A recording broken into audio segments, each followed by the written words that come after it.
Come to Providence Place, owned by the Sisters of Providence for retirees looking for an ideal rental setting to continue their active, independent lifestyles.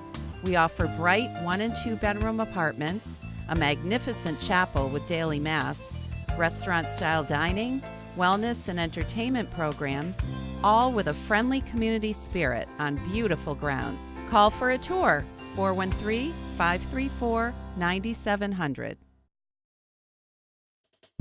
Coming up on this edition of Reel to Reel. I'm Andrzej Kopacki, reporting from Indianapolis and the National Catholic Youth Convention. I'll have the story for you coming up. A new Life Teen missionary from St. Cecilia's in Wilbraham. I'm Carolee McGrath. I'll have the story next. And teens hear an important message during a confirmation retreat. These stories and more are just ahead on this edition of Reel to Reel. Hello and welcome to Reel to Reel. In a distinctly Catholic setting, the National Catholic Youth Conference invites participants to encounter Christ, experience church, and be empowered in their faith to lead others. On the weekend before Thanksgiving, the biannual event held in Indianapolis brought high school students from across the country together, hyping them up about one thing, their faith. Andrzej Kopacki traveled with our local delegation to this year's conference and tells us more. Despite its looks, this was not just any rainy day in Indianapolis. 25,000 participants showed up this year for the National Catholic Youth Conference, also known as NCYC, including 27 high school students from our very own Diocese of Springfield. Well, I came here 2 years ago and I loved it. It was my sophomore year. It's like my last chance now because I'm a senior, and it's just like so much excitement and so much fun. Just the kind of people that are here, everybody's very accepting and welcoming, and it's just a very overwhelming sensation, and it's very good. The conference was structured around 3 days of talks by Catholic motivational speakers, Eucharistic adoration, and Mass. The young people are thirsting for the sacred because they live in this world, this secular vacuum of godlessness, and then they get a whiff of the holy and they want more, and so they're hungry. And so we've been here for 3 days and we haven't had a second to sit still at this booth because the kids keep coming and asking questions and saying, oh, thank you for your chastity talk. I finally want to start over and I want a new lifestyle. I don't want to do that stuff with my girlfriend anymore. I don't want to do that stuff on the internet anymore. They just need someone who believes in them to almost give them permission to take care of themselves and to be good, because they want to be good, but they're so often tempted to go down the wrong direction. So by just giving them that encouragement, they're capable of becoming saints, and I think many of them will. Especially for youth, there's a lot of things that are being blown in their heads from a lot of different media, a lot of different channels, and a lot of people, I think that confuses them. And I think it's really important for people like Jason to be that voice of truth for a lot of kids who don't really know where they stand in the world or what the right way that God wants us to see things is. But NCYC wasn't just about being serious and listening to lectures. Groups from around the country traded different hats and clothespins to make new friends and share their creativity.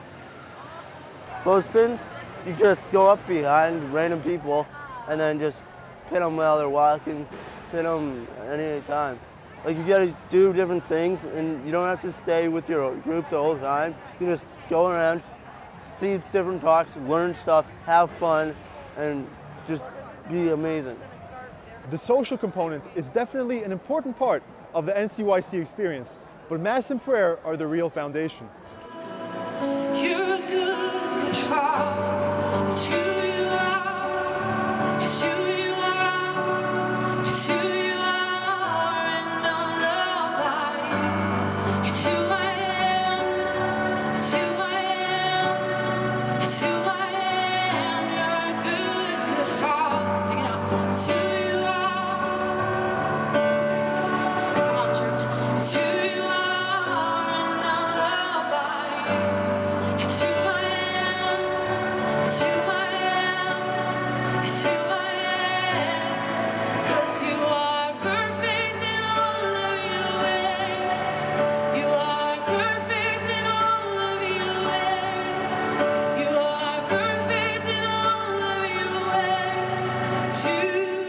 NCYC is an incredible gathering. It shows the young people that the church is alive, that they're not the future of the church, but they're the church today, and that they can be excited about their faith and enter into their faith, and that their faith can be a relevant part of their everyday life.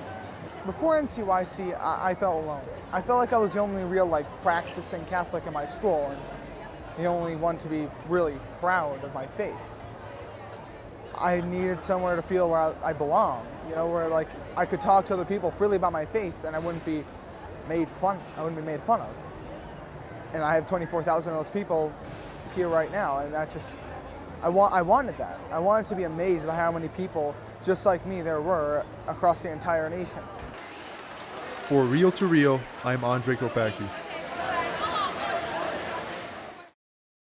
Looks like it was an inspiring, enriching, and really fun time for everyone. And Andre tells us that the 2019 NCYC will take place in Washington, D.C. For more information on the conference, we have a link at iobserve.org. And still ahead on this edition of Reel to Reel, we'll continue our focus on youth, seeing confirmation students take on tough topics during a recent retreat. And a Wilbraham College graduate is spending a year as a teen life missionary, working to inspire others in their faith. These stories and more are still to come on Reel to Reel.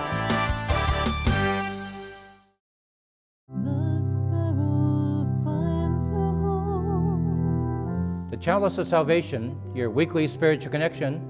I'm Passionist Brother Terrence Scanlon, your Chalice host, inviting you to take time out of your busy days and join us Sunday morning at 10. We welcome Father Christopher Malatesta from Dalton as our Mass presider.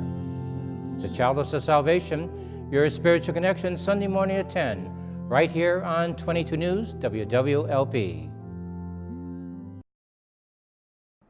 Come to Providence Place, owned by the Sisters of Providence for retirees looking for an ideal rental setting to continue their active, independent lifestyles.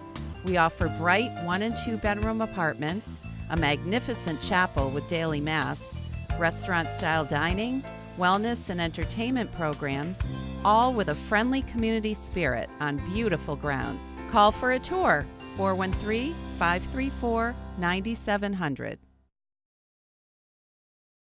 Well, next week we will mark the feast of Our Lady of Guadalupe. In 2016, pilgrims from the Diocese of Springfield, led by Father Gary Daly, journeyed to Mexico to take part in a Catholic communications pilgrimage to the shrine of Our Lady of Guadalupe in Mexico City. In this segment that we first aired in December 2016, produced by videographer Sean Manning, we learn about the shrine of Our Lady of Guadalupe and the story behind this apparition.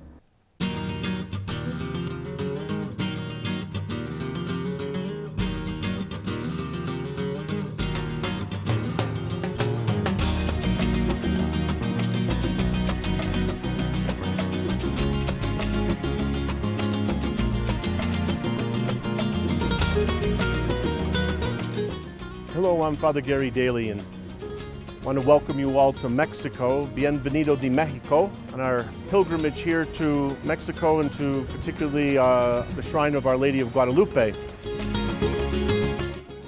Mexico is 82% Catholic, and many say they are 100% Guadalupe, meaning that even for those who are not Catholic, the Virgin of Guadalupe plays a special part in their life as Mexicans.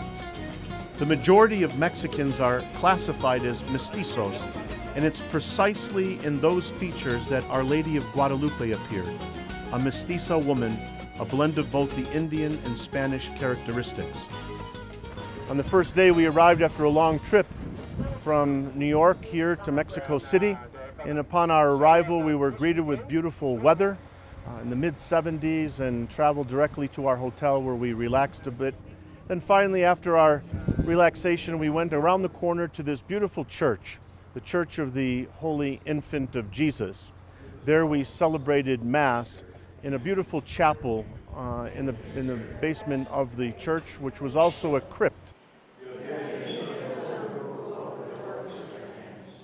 During the time of political and social change in the world, we noticed that in areas of the world like Mexico, We saw that movie on the way down to the airport today, showing how the political change here in Mexico in the early 20s and the Cristeros are trying to bring the Catholic faith back when they were being persecuted and priests dying and being hung and shot, as we saw, and many martyrs happened during that time.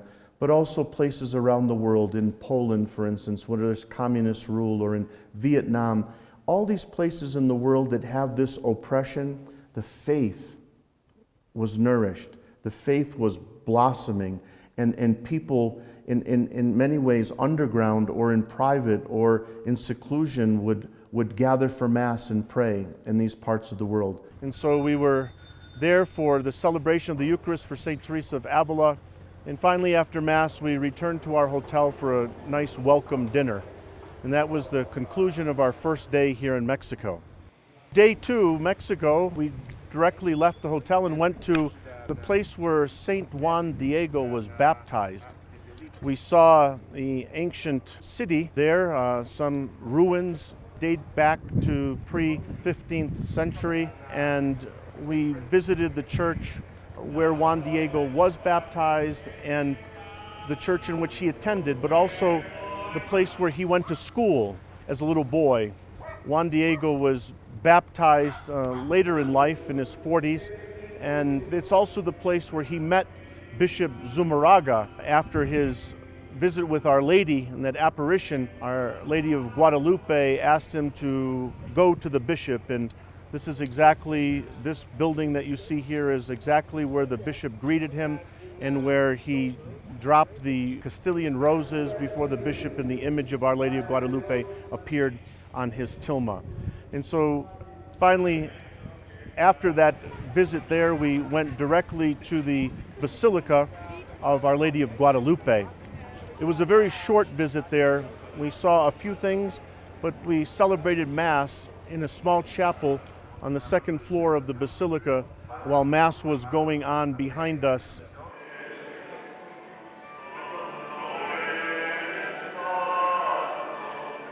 And it's really a gospel about persistence in prayer, but the word persistent is very important. And I think it's really fascinating that we have this gospel today because we learn of Juan Diego, who was persistent because Our Lady made him go back and go back and go back to Bishop Zumarraga to convince him that this is exactly what she wanted here at Tepeyac, to build this church in her honor under the title of Our Lady of Guadalupe. What a surreal experience that we're actually here at the Basilica of Our Lady of Guadalupe. There is a presence here unlike anything that I have ever felt before in any other pilgrimage. And coming here to Guadalupe and praying for the intentions of so many people and witnessing the image firsthand and seeing the beauty and the faith of the people here in Mexico is really uplifting. Well, our pilgrimage has ultimately led us here to this sacred place on top of Tepeyac Hill. After catching our breath, I'm able to tell you that this is the very place in which Our Lady appeared to Juan Diego. Behind me is the church in which she asked the bishop to build in her honor this temple dedicated to our Blessed Mother. This is also the place in which Juan Diego met our Blessed Mother when she gave him the Castilian roses to prove to Bishop Zumarraga that this is an authentic apparition and that her request to build this temple in her honor was authentic. And so this place is indeed a holy place.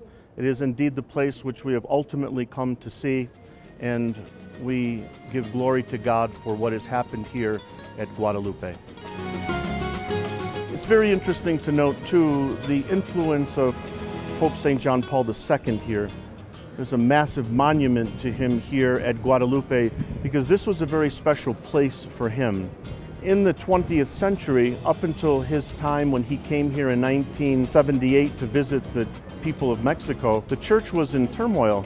Priests were not allowed to wear their religious garb. Pope John Paul II was coming to Mexico not as a diplomat because Mexico had no diplomatic relations with the Vatican. He was coming here as a tourist, and he had to fill out all documents and visas as a tourist to this country. And in fact, he wasn't supposed to be wearing any papal garbs, any distinct vesture that would show him as a priest or a bishop. And yet, Pope John Paul II came off that plane in his papal garb. In fact, he was fined by the government. And as a result of his presence here in Mexico, the church began to flourish. And the government decided that they could not defeat the Catholic Church any longer. And priests were then allowed to wear their religious garb, able to wear their collar, and to celebrate publicly services around this country. And we are grateful to Almighty God for the opportunity to be in this holy place, in this holy ground, and to be able to experience the beauty of this place of Our Lady of Guadalupe.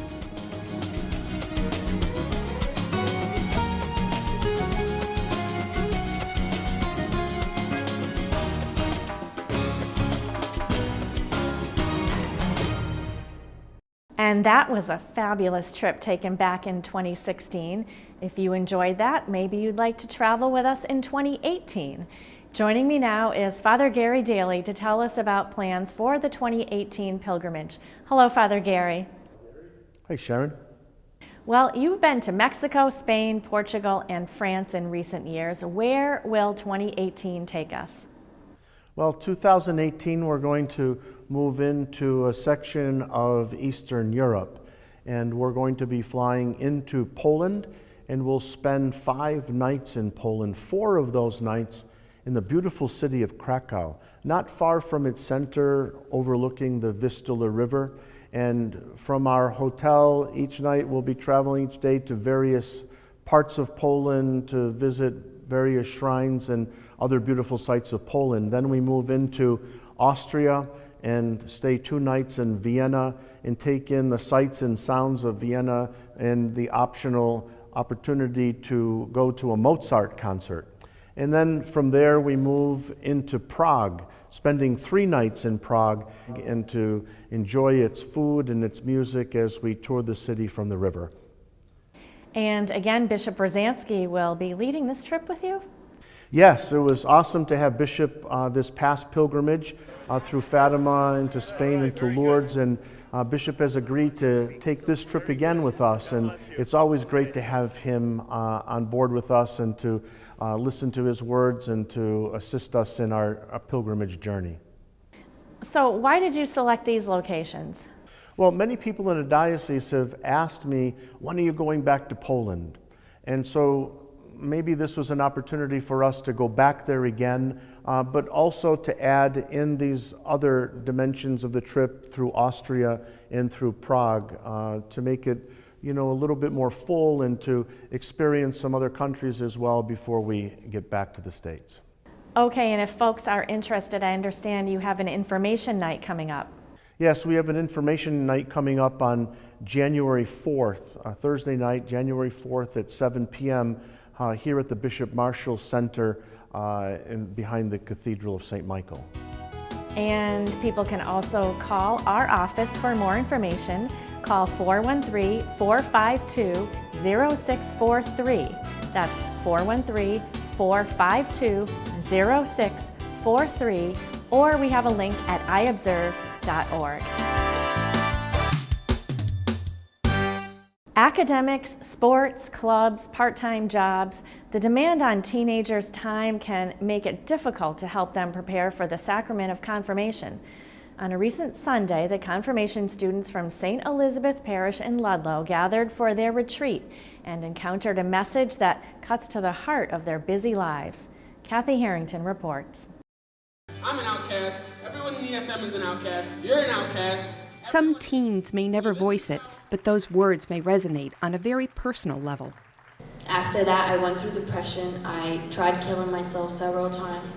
Sharing deeply personal stories with the students at St. Elizabeth Church in Ludlow, members of Every Step Matters ministry put their cards on the table. You don't need to suffer to develop a personal relationship with Jesus Christ.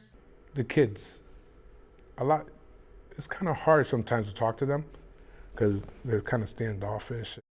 Jose Gonzalez knows because he was one of those kids. We were raised I was raised Catholic, cradle Catholic. Hit teens, and we hit teens. You don't want to. I didn't do my confirmation. I didn't want to do it. It's just I was out. I just didn't want to do nothing with church. Jose's music helped him to see the light.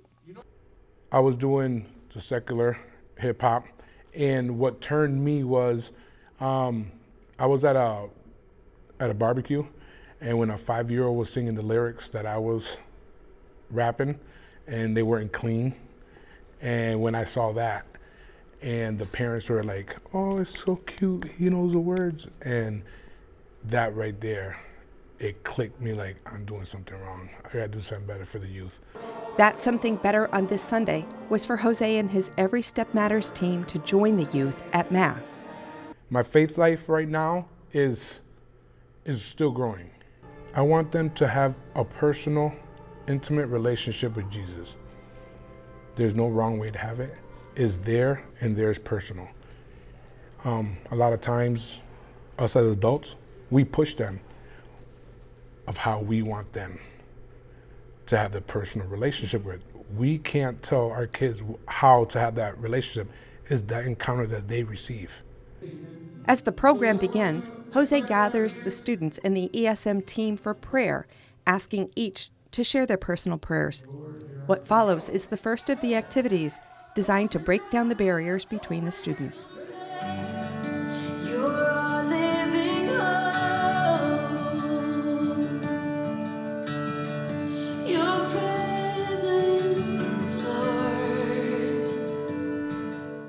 Music and dance to open the hearts of the students to the presence of God. A member of the ESM team takes the stage and then encourages the teens to think about where and how they can find God.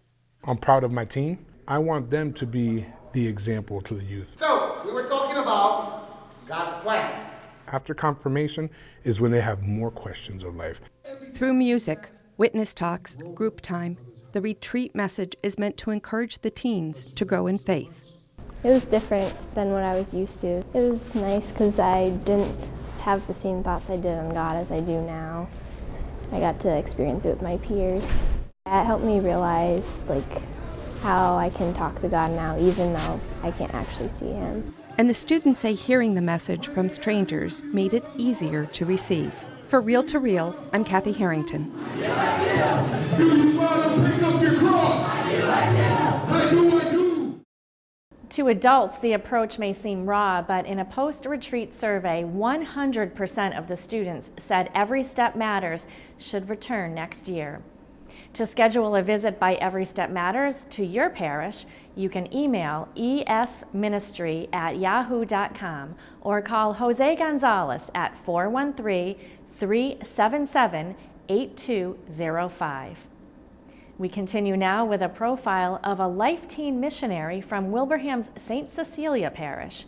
Corinne Murphy was involved in her youth group in high school and attended the Steubenville East conferences run by the Life Teen Ministry for Teenagers. Now the recent college graduate is spending a year with the ministry in Georgia, working with teenagers and inspiring them in their faith. On a recent Wednesday, Corinne Murphy attended morning mass at St. Cecilia Church. The 22-year-old is a graduate of Assumption College. She has her whole life to look forward to. But as many young adults her age are launching careers or even thinking about marriage, you could say Corinne is, going against the popular culture. I can't imagine doing anything else with my life than just leading teens closer to Christ. And that's the whole mission of Life Teen. Corinne is spending the next year as a Life Teen missionary in Tiger, Georgia. She will spend her time leading retreats for the youth at Camp Covecrest on the weekends and mentoring high school students during the week. Corinne spent last summer volunteering at Life Teen.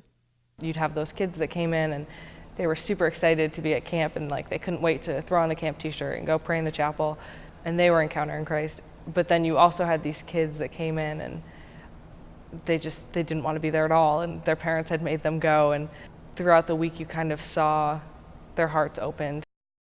Life Teen is a Catholic youth ministry that was launched in 1985 in Mesa, Arizona, and has spread to more than 1,800 parishes in 31 countries.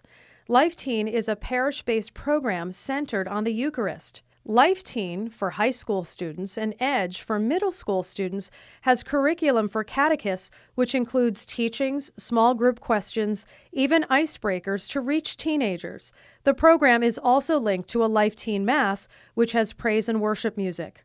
In addition, Life Teen runs summer camps and the Steubenville Youth Conferences. When I was in high school, Life Teen played a huge role in getting me involved in my faith. I was in the youth group at St. Cecilia's, and it was a great group of people. We had some really dedicated parents that ran the youth group, and every summer we went to Steubenville East, which is a conference run by Life Teen. And I think up until then, I knew a lot about my faith. I knew a lot about Jesus, but I didn't know Jesus. And being at Steubenville and learning the power of the sacrament of reconciliation and the true presence of Jesus in the Eucharist, it changed my outlook on my faith, and it kind of changed everything for me. Corinne will be living with 24 other Life Teen missionaries in Georgia. She will also spend some time during the year doing missionary work in Haiti. As a missionary, she also had to raise close to $10,000 to help pay for her expenses for the next year. She says she was blown away by the generosity of parishioners of St. Cecilia's. And the next 12 months will also be a time of discernment for Corinne, who majored in human services and theology. I'm discerning religious life, so somewhere in the future, I see myself being a sister.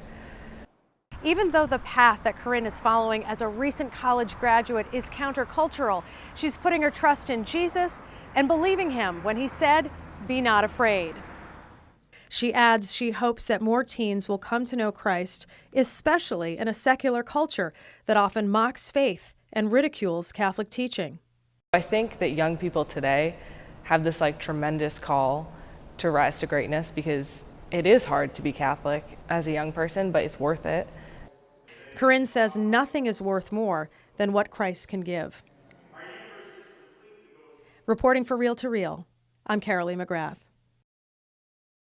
And for this week, that's Reel to Reel. Thanks for spending part of your evening with us.